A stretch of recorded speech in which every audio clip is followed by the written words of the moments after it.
नमस्कार दोस्तों वक्फ बिल के पास होते ही नीतीश कुमार की पार्टी में भगदड़ मच गई है। नीतीश कुमार की पार्टी के नेता लगातार नाराज होने लगे हैं। इस बिल के लोकसभा और राज्यसभा से पास होने के बाद नीतीश की पार्टी में भगदड़ मच गई है।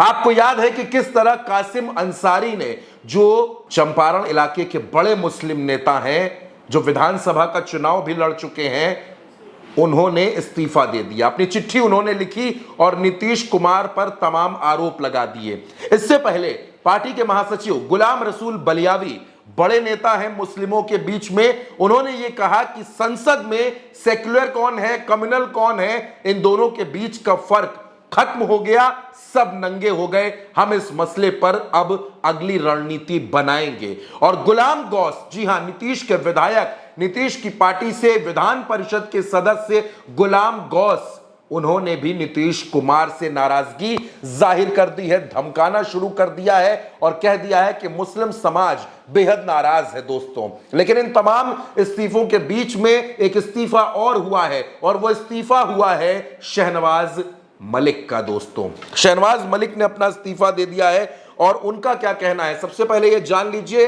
शहनवाज मलिक हैं कौन? जमुई से आते हैं। जमुई यानी कि जहां की राजनीति चिराग पासवान करते हैं। शहनवाज मलिक नीतीश कुमार की पार्टी जदयू में अल्पसंख्यक सभा के प्रदेश सचिव भी हैं दोस्तों, और साथ ही साथ जिलाध्यक्ष भी हैं। यानी एक बड़े नेता ने नीतीश की पार्टी को अलविदा कह दिया है। शहनवाज मलिक ने अपनी चिट्ठी में लिखा भी, अलविदा जदयू, अलविदा नीतीश। उन्होंने कहा कि हम आपको सेकुलर नेता मानते थे, आप सेक्युलर लोगों के सबसे बड़े ध्वजवाहक थे, लेकिन वक्फ बिल के मसले पर आप जिस तरह से भारतीय जनता पार्टी के साथ खड़े हुए हैं, उसने सब कुछ खोलकर रख दिया है।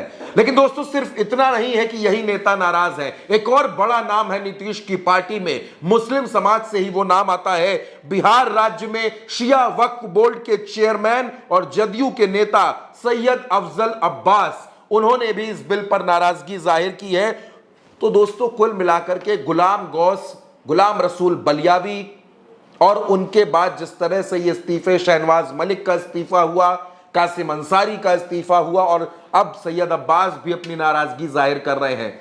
दोस्तों, इस बात को समझना होगा कि बिहार में मुस्लिम वोट्स तकरीबन 18% है। 47 सीटें ऐसी हैं जो मुस्लिम बाहुल्य हैं, और करीब करीब 30 सीटें ऐसी हैं जहां मुस्लिम वोटर्स 30% के आसपास है। दोस्तों, 47 सीटें एक बहुत बड़ा नंबर है, एक बहुत बड़ा आंकड़ा है। वो बिहार जहां पे बहुमत का आंकड़ा 122 हो, वहां पर अगर इस तरह से मुस्लिम नाराज होने लगे, और ये नाराजगी कहीं महागठबंधन के लिए रामबाण बन गई, तो नीतीश कुमार ये समझ लें कि उनका कुर्सी से उतरना बिल्कुल तय हो जाएगा। इसी साल बिहार में चुनाव होना है, और चुनावी साल में नीतीश कुमार की पार्टी को झटके पर झटके लग रहे हैं। बड़े बड़े नेता नीतीश की पार्टी को छोड़कर जा रहे हैं। नाराजगी इस बात की है कि नीतीश कुमार ने रोजा इफ्तार तो किया, नीतीश कुमार ने उनकी टोपी तो लगाई, नीतीश कुमार ने गले तो लगाया, लेकिन नीतीश कुमार ने वक्फ बिल के मसले पर मोदी जी का साथ दे दिया।